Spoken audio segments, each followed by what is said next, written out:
Dayı hızını alman lazım. Orada yine yavaşlayacaksın. Nereden alacağım ama alacak yerim. Evet. Ya şuradan geç işte hızlı hızlı.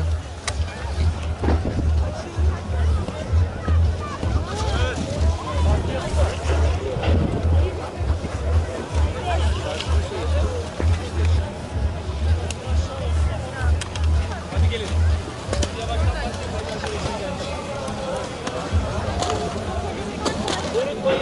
Böyle en süpere gidin.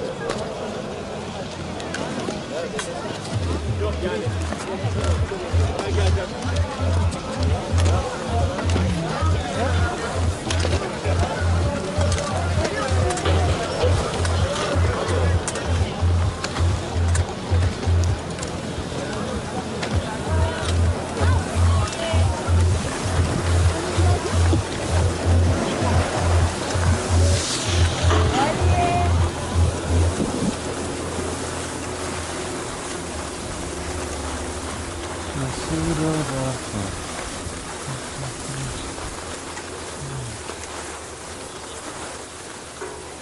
Doğukan devam et.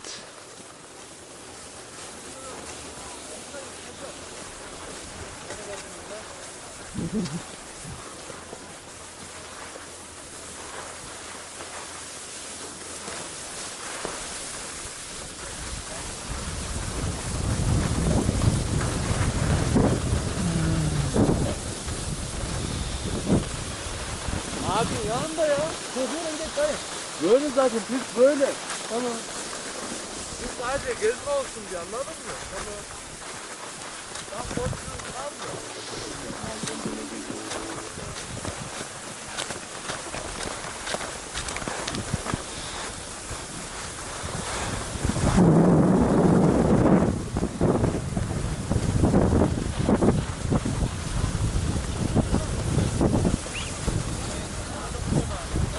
Orada buraya bağlanıyor Milano. Bir daha oradan gelir. Dayı buradan çıkacak işte bak. Ben gideceğim. Demiyorum. Aa!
Kovayı ver abi.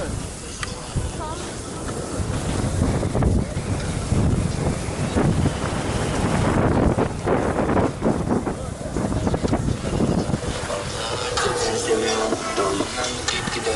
Ateş edemek zorunda seninle de.